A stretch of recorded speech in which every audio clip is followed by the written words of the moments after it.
ಆಕಾಶವಾಣಿ ಪ್ರದೇಶ ಸಮಾಚಾರ ಓದುತ್ತಿರುವವರು ವಿಜಯಲಕ್ಷ್ಮೀ ನಾಗರಾಜು. ಮುಖ್ಯಾಂಶಗಳು: ಎಂದಿನಿಂದ ವಿಕಸಿತ ಭಾರತ ಜಿ ಅಧಿಕೃತ ಜಾರಿ. ರಾಜ್ಯದಲ್ಲಿ ಕಾರ್ಮಿಕರಿಗೆ ₹409ವರೆಗೆ ದಿನಗೂಲಿ ನಿಗದಿ. ಮೆಟ್ರೋ ವ್ಯತ್ಯಯದ ಬಗ್ಗೆ ಸಂಸದ ತೇಜಸ್ವಿ ಸೂರ್ಯ ದೂರು. ಕೇಂದ್ರ ಸರ್ಕಾರದಿಂದ ತನಿಖೆಗೆ ಆದೇಶ. ವಿಜಯಪುರದಲ್ಲಿ ರೈಲ್ವೆ ಕೋಚ್ ಡಿಪೋ ಸ್ಥಾಪಿಸುವಂತೆ ಕೇಂದ್ರ ರೈಲ್ವೆ ಸಚಿವರಿಗೆ ಸಚಿವ ಎಂಬಿ ಪಾಟೀಲ್ ಪತ್ರ. ಮಂಗಳೂರಿನ ನಾಗೋರಿ ಬಳಿ ಕಾಂಪೌಂಡ್ ಕುಸಿತ, 2 ಮಕ್ಕಳು ಸೇರಿ 3 ಸಾವು. ಹಾಗೂ ಬೆಂಗಳೂರಿನಲ್ಲಿ ಫುಟ್ಪಾತ್ ತೆರವು ಕಾರ್ಯಾಚರಣೆ, ಬೀದಿ ಬದಿ ವ್ಯಾಪಾರಿಗಳಿಂದ ಆಕ್ರೋಶ. ಇಂದಿನಿಂದ ವಿಕಸಿತ ಭಾರತ ಉದ್ಯೋಗ ಖಾತ್ರಿ ಯೋಜನೆಯಾದ ವಿಕಸಿತ ಭಾರತ ಜಿ ಜಾರಿಗೆ ಬಂದಿದೆ. ಕಳೆದ 20 ವರ್ಷಗಳಿಂದ ಅಸ್ತಿತ್ವದಲ್ಲಿರುವ ಮನ್ರೇಗಾ ಯೋಜನೆ ಮುಕ್ತಾಯಗೊಂಡಿದೆ. ವಿಕಸಿತ ಭಾರತ ಜಿಯಲ್ಲಿ ಉದ್ಯೋಗದ ಅವಧಿಯನ್ನು ವಾರ್ಷಿಕ 100 ದಿನದಿಂದ 125 ದಿನಗಳಿಗೆ ಹೆಚ್ಚಿಸಲಾಗಿದೆ. ಗ್ರಾಮ ಯೋಜನೆಗಳಿಗೆ ಆದ್ಯತೆ ನೀಡಲಾಗಿದೆ. ಯೋಜನೆಗಳನ್ನು ಗುರುತಿಸಲು ಮತ್ತು ಅವುಗಳ ಮೇಲ್ವಿಚಾರಣೆ ನಡೆಸಲು ಉಪಗ್ರಹ ಚಿತ್ರಗಳು, ಜಿಐಎಸ್ ಮ್ಯಾಪಿಂಗ್ ಮತ್ತು ಡಿಜಿಟಲ್ ಪರಿಕರಗಳನ್ನು ಬಳಸಲಾಗುತ್ತಿದೆ. ಈ ನಡುವೆ ಕೇಂದ್ರ ಸರ್ಕಾರ ಪರಿಷ್ಕೃತ ದಿನಗೂಲಿ ದರಗಳನ್ನು ಪ್ರಕಟಿಸಿದೆ. ರಾಜ್ಯದಲ್ಲಿ ₹360ಗಿಂತ ಹೆಚ್ಚಿನ ದಿನಗೂಲಿ ಹೊಂದಿದ್ದು, ಕಾರ್ಮಿಕರಿಗೆ ₹409ವರೆಗೆ ದಿನಗೂಲಿ ದೊರೆಯಲಿದೆ. ಈ ಮೂಲಕ ಲಕ್ಷಾಂತರ ಗ್ರಾಮೀಣ ಕಾರ್ಮಿಕರ ಜೀವನೋಪಾಯಗಳನ್ನು ಬಲಪಡಿಸಲು ಕೇಂದ್ರ ಸರ್ಕಾರ ನಿರ್ಧರಿಸಿದೆ. ಕಳೆದ 3 ವರ್ಷದಲ್ಲಿ ಬೆಂಗಳೂರಿನ ಮೆಟ್ರೋ ರೈಲು ಸೇವೆಯಲ್ಲಿನ ಅಡಚಣೆಗಳ ಬಗ್ಗೆ ತನಿಖೆ ನಡೆಸಲು ಹಾಗೂ ತೆಗೆದುಕೊಂಡ ಕ್ರಮಗಳ ಕುರಿತು ವರದಿ ಸಲ್ಲಿಸಲು ರೈಲು ಸುರಕ್ಷತಾ ಮುಖ್ಯ ಆಯುಕ್ತರು ಬೆಂಗಳೂರು ಮೆಟ್ರೋ ರೈಲು ನಿಗಮ ಲಿಮಿಟೆಡ್ಗೆ ನಿರ್ದೇಶನ ನೀಡಿದ್ದಾರೆ. ಬೆಂಗಳೂರು ದಕ್ಷಿಣ ಲೋಕಸಭಾ ಕ್ಷೇತ್ರದ ಸಂಸದ ತೇಜಸ್ವಿ ಸೂರ್ಯ ಮೆಟ್ರೋದಲ್ಲಿ ಉಂಟಾಗುತ್ತಿರುವ ವಿವಿಧ ಸಮಸ್ಯೆಗಳ ಬಗ್ಗೆ ದಾಖಲೆ ಸಮೇತ ನೀಡಿದ್ದ ದೂರಿನ ಹಿನ್ನೆಲೆಯಲ್ಲಿ ಕೇಂದ್ರ ಸರ್ಕಾರ ಈ ಮಹತ್ವದ ಆದೇಶ ನೀಡಿದೆ. ಪ್ರಯಾಣಿಕರ ಸುರಕ್ಷತೆ ಮತ್ತು ಸೌಕರ್ಯ ಬಿಎಂಆರ್ಸಿಎಲ್ನ ಮೊದಲ ಆದ್ಯತೆಯಾಗಬೇಕು. ರಾಜ್ಯ ಸರ್ಕಾರವು ಈ ಸಮಸ್ಯೆಯನ್ನು ಅತ್ಯಂತ ಗಂಭೀರವಾಗಿ ಪರಿಗಣಿಸಬೇಕು ಎಂದು ಸಂಸದ ತೇಜಸ್ವಿ ಸೂರ್ಯ ಸಾಮಾಜಿಕ ಜಾಲತಾಣದಲ್ಲಿ ತಿಳಿಸಿದ್ದಾರೆ. 2024ರಿಂದ ಈವರೆಗೆ ಮೆಟ್ರೋ ಸೇವೆಯಲ್ಲಿ 20ಕ್ಕೂ ಹೆಚ್ಚು ಬಾರಿ ದೊಡ್ಡ ಮಟ್ಟದ ವ್ಯತ್ಯಯಗಳು ವರದಿಯಾಗಿವೆ. ಬಿಎಂಆರ್ಸಿಎಲ್ ಈ ವೈಫಲ್ಯಗಳನ್ನು ತಕ್ಷಣವೇ ಸರಿಪಡಿಸುವ ಮೂಲಕ ಪ್ರಯಾಣಿಕರಲ್ಲಿ ಮತ್ತೆ ವಿಶ್ವಾಸ ಮೂಡಿಸಬೇಕು ಎಂದು ಒತ್ತಾಯಿಸಿದ್ದಾರೆ. ವಿಜಯಪುರ ಜಿಲ್ಲಾ ಕೇಂದ್ರದಲ್ಲಿ ರೈಲ್ವೆ ಸಂಪರ್ಕ ಬಲವರ್ಧನೆಗಾಗಿ ಕೋಚ್ ಡಿಪೋ ಸ್ಥಾಪಿಸಬೇಕು ಮತ್ತು ರೈಲು ನಿಲ್ದಾಣದಲ್ಲಿ ಇನ್ನೊಂದು ಆಗಮನ ಮತ್ತು ನಿರ್ಗಮನ ದ್ವಾರವನ್ನು ಅಭಿವೃದ್ಧಿಪಡಿಸಬೇಕೆಂದು ಕೋರಿ ಕೇಂದ್ರ ರೈಲ್ವೆ ಖಾತೆ ರಾಜ್ಯ ಸಚಿವ ವಿ ಸೋಮಣ್ಣನವರ ಜತೆ ಚರ್ಚಿಸಲಾಗಿದೆ. ಈ ಸಂಬಂಧವಾಗಿ ರೈಲ್ವೆ ಸಚಿವ ಅಶ್ವಿನಿ ವೈಷ್ಣವ್ ಅವರಿಗೂ ಪತ್ರ ಬರೆಯಲಾಗಿದೆ ಎಂದು ಮೂಲಸೌಕರ್ಯ ಅಭಿವೃದ್ಧಿ ಮತ್ತು ಜಿಲ್ಲಾ ಉಸ್ತುವಾರಿ ಸಚಿವ ಎಂಬಿ ಪಾಟೀಲ್ ತಿಳಿಸಿದ್ದಾರೆ. ಈ ಹಿಂದೆ ವಿಜಯಪುರ ರೈಲು ನಿಲ್ದಾಣದ ಆವರಣದಲ್ಲೇ ಇದ್ದ ಗೂಡ್ ಶೆಡ್ ಅನ್ನು ಈಗ ಅಲಿಯಾಬಾದಿಗೆ ಸ್ಥಳಾಂತರಿಸಲಾಗಿದೆ. ಹೀಗಾಗಿ ಕೋಚ್ ಡಿಪೋ ಸ್ಥಾಪನೆಗೆ ಜಾಗದ ಕೊರತೆಯೇನೂ ಇಲ್ಲ ಎಂದು ಹೇಳಿದ್ದಾರೆ. ವಿಜಯಪುರ ಚಾರಿತ್ರಿಕ ಸ್ಥಳವಾಗಿದ್ದು, ವರ್ಷವಿಡೀ ಲಕ್ಷಾಂತರ ಪ್ರವಾಸಿಗರನ್ನು ಸೆಳೆಯುತ್ತಿರುವ ಪ್ರವಾಸೋದ್ಯಮ ತಾಣವಾಗಿದೆ. ಈ ಹಿನ್ನೆಲೆಯಲ್ಲಿ ವಿಜಯಪುರ ರೈಲು ನಿಲ್ದಾಣದಲ್ಲಿ ಹೆಚ್ಚುವರಿಯಾಗಿ ಇನ್ನೊಂದು ಆಗಮನ ನಿರ್ಗಮನ ದ್ವಾರವನ್ನು ಸ್ಥಾಪಿಸಬೇಕು ಎಂದು ಪತ್ರದಲ್ಲಿ ಮನವಿ ಮಾಡಿದ್ದಾರೆ. ದಕ್ಷಿಣ ಕನ್ನಡ ಜಿಲ್ಲೆಯಲ್ಲಿ ಸುರಿದ ಧಾರಾಕಾರ ಮಳೆಯಿಂದ ಮಂಗಳೂರಿನ ನಾಗೋರಿ ಬಳಿ ಕಾಂಪೌಂಡ್ ಕುಸಿದು ಮನೆಗಳ ಮೇಲೆ ಬಿದ್ದ ಪರಿಣಾಮ 3 ಸಾವನ್ನಪ್ಪಿದ್ದಾರೆ. ಘಟನೆಯಲ್ಲಿ 3 ಗಾಯಗೊಂಡಿದ್ದು ಆಸ್ಪತ್ರೆಗೆ ದಾಖಲಿಸಲಾಗಿದೆ. ದುರಂತ ಸಂಭವಿಸುತ್ತಿದ್ದಂತೆ ರಕ್ಷಣಾ ತಂಡಗಳು ಧಾವಿಸಿ ಕಾರ್ಯಾಚರಣೆ ನಡೆಸಿ ಅವಶೇಷಗಳಡಿ ಸಿಲುಕಿದ್ದವರಲ್ಲಿ 3ರನ್ನು ಹೊರತೆಗೆದಿದ್ದಾರೆ. ಘಟನೆ ಹಿನ್ನೆಲೆಯಲ್ಲಿ ದೆಹಲಿ ಪ್ರವಾಸದಲ್ಲಿರುವ ಆರೋಗ್ಯ ಸಚಿವ ಯುಟಿ ಖಾದರ್ ತಮ್ಮ ಭೇಟಿಯನ್ನು ಮೊಟಕುಗೊಳಿಸಿದ್ದಾರೆ. ತ್ವರಿತ ಪರಿಹಾರ ಕೈಗೊಳ್ಳುವಂತೆ ಜಿಲ್ಲಾಧಿಕಾರಿಗೆ ಸೂಚಿಸಿದ್ದಾರೆ. ಗಾಯಾಳುಗಳಿಗೆ ಸರ್ಕಾರದ ವತಿಯಿಂದಲೇ ಆಸ್ಪತ್ರೆಯಲ್ಲಿ ಚಿಕಿತ್ಸಾ ವೆಚ್ಚ ಭರಿಸಲು ಹಾಗೂ ಮೃತರ ಕುಟುಂಬದವರಿಗೆ ಇಂದೇ ಪರಿಹಾರ ಮೊತ್ತ ನೀಡಲು ನಿರ್ದೇಶನ ನೀಡಿದ್ದಾರೆ. ಈ ದುರಂತಕ್ಕೆ ಸಂಬಂಧಿಸಿದಂತೆ ಕಂದಾಯ ಸಚಿವ ಉಪಮುಖ್ಯಮಂತ್ರಿ ಡಾ ಜಿ ಪರಮೇಶ್ವರ್ ಹಾಗೂ ಮಂಗಳೂರು ಜಿಲ್ಲಾ ಉಸ್ತುವಾರಿ ಸಚಿವ ಯುಟಿ ಖಾದರ್ ಸಂತಾಪ ಸೂಚಿಸಿದ್ದಾರೆ. ಪ್ರದೇಶ ಸಮಾಚಾರ ಕೇಳುತ್ತಿದ್ದೀರಿ. ನಮ್ಮ ಎಲ್ಲಾ ರಾಷ್ಟ್ರೀಯ ವಾರ್ತೆಗಳು ಹಾಗೂ ಪ್ರದೇಶ ಸಮಾಚಾರ ಈಗ ಆಕಾಶವಾಣಿ ನ್ಯೂಸ್ ಕನ್ನಡ ಯೂಟ್ಯೂಬ್ ಚಾನೆಲ್ನಲ್ಲಿ ಲಭ್ಯ. ನಮ್ಮ ಎಕ್ಸ್ ಖಾತೆ ಮತ್ತು ಇನ್ಸ್ಟಾಗ್ರಾಂ ಖಾತೆ ಆಕಾಶವಾಣಿ ನ್ಯೂಸ್ ಕನ್ನಡ.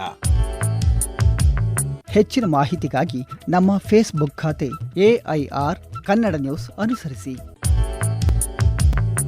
ಮಾಹಿತಿಯ ಹೂರಣ, ವಾರದ ಕಾರ್ಯಕ್ರಮ ಪ್ರಚಲಿತ ವಿದ್ಯಮಾನ ಪ್ರತಿ ಬುಧವಾರ 9:15ಕ್ಕೆ. ಗ್ರೇಟರ್ ಬೆಂಗಳೂರಿನ 5 ನಗರ ಪಾಲಿಕೆ ವ್ಯಾಪ್ತಿಯಲ್ಲಿ ವಲಯ ಆಯುಕ್ತರ ನೇತೃತ್ವದಲ್ಲಿ ಇಂದು ಪಾದಚಾರಿ ಮಾರ್ಗ ಒತ್ತುವರಿ ತೆರವು ಕಾರ್ಯಾಚರಣೆ ನಡೆಯುತ್ತಿದೆ. ನಗರದ ಎಲ್ಲಾ ಪಾಲಿಕೆ ವ್ಯಾಪ್ತಿಯಲ್ಲಿ ಕಾರ್ಯಾಚರಣೆ ಚುರುಕುಗೊಂಡಿದ್ದು, ಜೆಸಿಬಿ ಮತ್ತು ಟ್ರ್ಯಾಕ್ಟರ್ಗಳ ಮೂಲಕ ಒತ್ತುವರಿ ತೆರವು ಮಾಡಲಾಗುತ್ತಿದೆ. ಚಾಮರಾಜಪೇಟೆಯ 5ನೇ ಮುಖ್ಯ ರಸ್ತೆಯಲ್ಲಿ ಕೇಂದ್ರ ಪಾಲಿಕೆ ಸಿಬ್ಬಂದಿ ಕಾರ್ಯಾಚರಣೆ ನಡೆಸಿದ್ದಾರೆ. ದಕ್ಷಿಣ ನಗರ ಪಾಲಿಕೆಯ ಜಯನಗರ ವಲಯದಲ್ಲಿ ಚಿಕ್ಕಪೇಟೆ, ಬಸವನಗುಡಿ, ಮಾರತ್ಹಳ್ಳಿ, ಕೆಆರ್ಪುರಂನಲ್ಲಿಯೂ ಕಾರ್ಯಾಚರಣೆ ಮುಂದುವರೆದಿದೆ. ಪಾದಚಾರಿ ಮಾರ್ಗದಲ್ಲಿ ಯಾವುದೇ ರೀತಿಯ ಕಟ್ಟಡ ಸಾಮಗ್ರಿಗಳನ್ನು ಅಥವಾ ಅಂಗಡಿಗಳನ್ನು ಇಡುವಂತಿಲ್ಲ ಎಂದು ಅಧಿಕಾರಿಗಳು ಎಚ್ಚರಿಕೆ ನೀಡಿದ್ದಾರೆ. ಈ ಕಾರ್ಯಾಚರಣೆಯಿಂದ ಬೀದಿ ಬದಿ ವ್ಯಾಪಾರಿಗಳು ಅಸಮಾಧಾನಗೊಂಡಿದ್ದಾರೆ.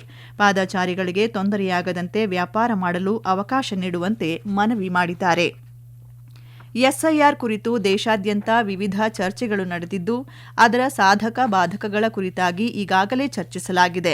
ರಾಜ್ಯದಲ್ಲಿ ಮತದಾರರ ಹಕ್ಕುಗಳಿಗೆ ಯಾವುದೇ ಧಕ್ಕೆಯಾಗದಂತೆ ಅಗತ್ಯ ಮುನ್ನೆಚ್ಚರಿಕೆ ವಹಿಸುವುದು ಅತ್ಯಂತ ಮುಖ್ಯವಾಗಿದೆ ಎಂದು ಉಪಮುಖ್ಯಮಂತ್ರಿ ಡಾ ಜಿ. ಪರಮೇಶ್ವರ್ ತಿಳಿಸಿದ್ದಾರೆ.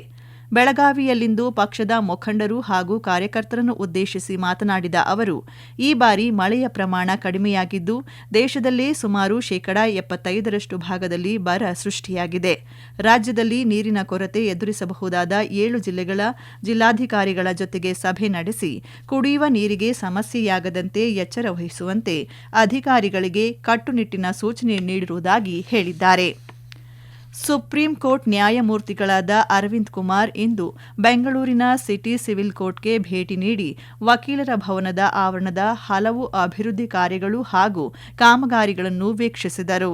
ಈ ಸಂದರ್ಭದಲ್ಲಿ ಬೆಂಗಳೂರು ವಕೀಲರ ಸಂಘದ ಅಧ್ಯಕ್ಷ ವಿವೇಕ್ ಸುಬ್ಬಾರೆಡ್ಡಿ ಸೇರಿದಂತೆ ಹಲವು ಹಿರಿಯ ವಕೀಲರು ಉಪಸ್ಥಿತರಿದ್ದರು. ಮತದಾರರ ಪಟ್ಟಿ ವಿಶೇಷ ಸಮಗ್ರ ಪರಿಷ್ಕರಣೆ ನಡೆಯುತ್ತಿರುವ ಹಿನ್ನೆಲೆಯಲ್ಲಿ ಚಾಮರಾಜನಗರ ಮತ್ತು ಗುಂಡ್ಲುಪೇಟೆ ಪಟ್ಟಣದ ವಿವಿಧ ವಾರ್ಡ್ಗಳಿಗೆ ಜಿಲ್ಲಾಧಿಕಾರಿ ರೂಪಾ ಭೇಟಿ ನೀಡಿ ಎಸ್ಐಆರ್ ಪ್ರಕ್ರಿಯೆ ಪರಿಶೀಲನೆ ನಡೆಸಿದರು. ಮತದಾರರ ಪಟ್ಟಿ ವಿಶೇಷ ಸಮಗ್ರ ಪರಿಷ್ಕರಣೆ ಕುರಿತು ನಾಗರಿಕರಿಗೆ ಅರಿವು ಮೂಡಿಸಿದರು. ವಿಜಯನಗರ ಜಿಲ್ಲೆ ಹೊಸಪೇಟೆಯ ವಡಕರಾಯ ದೇವಸ್ಥಾನದಿಂದ ವಿಶೇಷ ಮತದಾರರ ಪಟ್ಟಿ ಪರಿಷ್ಕರಣೆ ಕುರಿತಂತೆ ಜಿಲ್ಲಾಡಳಿತ ಜಾಥಾ ಕಾರ್ಯಕ್ರಮ ನಡೆಸಿತು. ಜಿಲ್ಲಾಧಿಕಾರಿ ಕವಿತಾ ಎಸ್ ಮನ್ನಿಕೇರಿ ಹಸಿರು ನಿಶಾನೆ ತೋರಿಸುವ ಮೂಲಕ ಜಾಥಾಗೆ ಚಾಲನೆ ನೀಡಿದರು. ದಾವಣಗೆರೆ ಜಿಲ್ಲೆಯಲ್ಲಿ ಮತದಾರರ ಪಟ್ಟಿಗಳ ವಿಶೇಷ ಸಮಗ್ರ ಪರಿಷ್ಕರಣೆ ಚುರುಕಿನಿಂದ ಆರಂಭಗೊಂಡಿದ್ದು, ಮೊದಲ ದಿನವೇ ಜಿಲ್ಲಾದ್ಯಂತ 1,07,802 ಗಣತಿ ನಮೂನೆಗಳನ್ನು ವಿತರಿಸಲಾಗಿದೆ ಎಂದು ಜಿಲ್ಲಾಧಿಕಾರಿ ಡಾ ಜಿಎಂ ಗಂಗಾಧರ ಸ್ವಾಮಿ ತಿಳಿಸಿದ್ದಾರೆ. ಮತದಾರರ ಪಟ್ಟಿ ವಿಶೇಷ ಸಮಗ್ರ ಪರಿಷ್ಕರಣೆ ಕಾರ್ಯಕ್ಕೆ ಕೋಲಾರ ಜಿಲ್ಲೆಯಲ್ಲಿ ಸಾರ್ವಜನಿಕರಿಂದ ಉತ್ತಮ ಪ್ರತಿಕ್ರಿಯೆ ವ್ಯಕ್ತವಾಗಿದೆ ಎಂದು ಜಿಲ್ಲಾಧಿಕಾರಿ ಡಾ ಎಂಆರ್ ರವಿ ತಿಳಿಸಿದ್ದಾರೆ. ಬಿಎಲ್ಒಗಳು ಸಾರ್ವಜನಿಕರೊಂದಿಗೆ ಸೌಜನ್ಯದಿಂದ ವರ್ತಿಸುವ ಮೂಲಕ ಮಾಹಿತಿ ಪಡೆದುಕೊಳ್ಳಬೇಕು ಎಂದು ನಿರ್ದೇಶನ ನೀಡಿದ್ದಾರೆ. ದಕ್ಷಿಣ ಕನ್ನಡ ಜಿಲ್ಲೆಯಲ್ಲಿ ಮತದಾರರ ಪಟ್ಟಿಯ ವಿಶೇಷ ಸಮಗ್ರ ಪರಿಷ್ಕರಣೆ ಆರಂಭಗೊಂಡಿದ್ದು, ಮತದಾರರ ಆಕ್ಷೇಪಣೆಗಳಿದ್ದಲ್ಲಿ ಆಗಸ್ಟ್ 5ರಿಂದ ಸೆಪ್ಟೆಂಬರ್ 4ರವರೆಗೆ ನೀಡಬಹುದು ಎಂದು ಜಿಲ್ಲಾಧಿಕಾರಿ ದರ್ಶನ್ ಹೆಚ್ವಿ ತಿಳಿಸಿದ್ದಾರೆ. ಸಂಕ್ಷಿಪ್ತ ಸುದ್ದಿಗಳು. ಅಂತಾರಾಷ್ಟ್ರೀಯ ಚಿತ್ರಕಲಾವಿದ ಹಾಗೂ ರೈತ ಮತ್ತು ದಲಿತ ಪರ ಹೋರಾಟಗಾರ ಕೆಟಿ ಶಿವಪ್ರಸಾದ್ ಅವರ ಪಾರ್ಥಿವ ಶರೀರದ ಅಂತಿಮ ದರ್ಶನವನ್ನು ಇಂದು ಹಾಸನದ ಹಾಸನಾಂಬ ಕಲಾಕ್ಷೇತ್ರದ ಆವರಣದಲ್ಲಿ ಸಂಸದ ಶ್ರೇಯಸ್ ಪಟೇಲ್, ಶಾಸಕ ಸ್ವರೂಪ್ ಪ್ರಕಾಶ್, ಬುಕರ್ ಪ್ರಶಸ್ತಿ ವಿಜೇತ ಸಾಹಿತಿ ಭಾನು ಮುಷ್ತಾಕ್ ಸೇರಿದಂತೆ ಹಲವಾರು ಗಣ್ಯರು ದರ್ಶನ ಪಡೆದರು. ಹವಾಮಾನ ಬದಲಾವಣೆಯ ಸವಾಲುಗಳನ್ನು ಎದುರಿಸಲು ಸರ್ಕಾರದ ವಿವಿಧ ಇಲಾಖೆಗಳು, ಸ್ಥಳೀಯ ಸಂಸ್ಥೆಗಳು, ಸಂಶೋಧನಾ ಸಂಸ್ಥೆಗಳು ಹಾಗೂ ಸಾರ್ವಜನಿಕರ ಸಮನ್ವಯದೊಂದಿಗೆ ಕಾರ್ಯನಿರ್ವಹಿಸಬೇಕು ಎಂದು ಬೆಂಗಳೂರು ಗ್ರಾಮಾಂತರ ಜಿಲ್ಲಾ ಮುಖ್ಯ ಕಾರ್ಯನಿರ್ವಾಹಕ ಅಧಿಕಾರಿ ಡಾ ವಾಸಂತಿ ಅಮರ್ ತಿಳಿಸಿದ್ದಾರೆ. ಕಲ್ಯಾಣ ಕರ್ನಾಟಕ ರಸ್ತೆ ಸಾರಿಗೆ ನಿಗಮದ ಕೊಪ್ಪಳ ವಿಭಾಗದ ವತಿಯಿಂದ ಕೊಪ್ಪಳ ತಳಕಲ್ ಜಿಲ್ಲಾಧಿಕಾರಿಗಳ ಕಚೇರಿ ಮಾರ್ಗದಲ್ಲಿ ಇಂದಿನಿಂದ ನೂತನ ನಗರ ಸಾರಿಗೆ ಆರಂಭಿಸಲಾಗಿದೆ. ಕೊನೆಯಲ್ಲಿ ಮತ್ತೊಮ್ಮೆ ಮುಖ್ಯಾಂಶಗಳು. ಇಂದಿನಿಂದ ವಿಕಸಿತ ಭಾರತ ಜಿ ಅಧಿಕೃತ ಜಾರಿ. ರಾಜ್ಯದಲ್ಲಿ ಕಾರ್ಮಿಕರಿಗೆ 409 ರೂಪಾಯಿವರೆಗೆ ದಿನಗೂಲಿ ನಿಗದಿ. ಮೆಟ್ರೋ ವ್ಯತ್ಯಯದ ಬಗ್ಗೆ ಸಂಸದ ತೇಜಸ್ವಿ ಸೂರ್ಯ ದೂರು. ಕೇಂದ್ರ ಸರ್ಕಾರದಿಂದ ತನಿಖೆಗೆ ಆದೇಶ. ವಿಜಯಪುರದಲ್ಲಿ ರೈಲ್ವೆ ಕೋಚ್ ಡಿಪೋ ಸ್ಥಾಪಿಸುವಂತೆ ಕೇಂದ್ರ ರೈಲ್ವೆ ಸಚಿವರಿಗೆ ಸಚಿವ ಎಂಬಿ ಪಾಟೀಲ್ ಪತ್ರ. ಮಂಗಳೂರಿನ ನಾಗೋರಿ ಬಳಿ ಕಾಂಪೌಂಡ್ ಕುಸಿತ, 2 ಮಕ್ಕಳು ಸೇರಿ 3 ಸಾವು. ಹಾಗೂ ಬೆಂಗಳೂರಿನಲ್ಲಿ ಫುಟ್ಪಾತ್ ತೆರವು ಕಾರ್ಯಾಚರಣೆ, ಬೀದಿ ಬದಿ ವ್ಯಾಪಾರಿಗಳಿಂದ ಆಕ್ರೋಶ. ಇಲ್ಲಿಗೆ ಪ್ರದೇಶ ಸಮಾಚಾರ ಮುಗಿಯಿತು. ನಮ್ಮ ಮುಂದಿನ ವಾರ್ತಾ ಪ್ರಸಾರ ಸಂಜೆ 6:40ಕ್ಕೆ.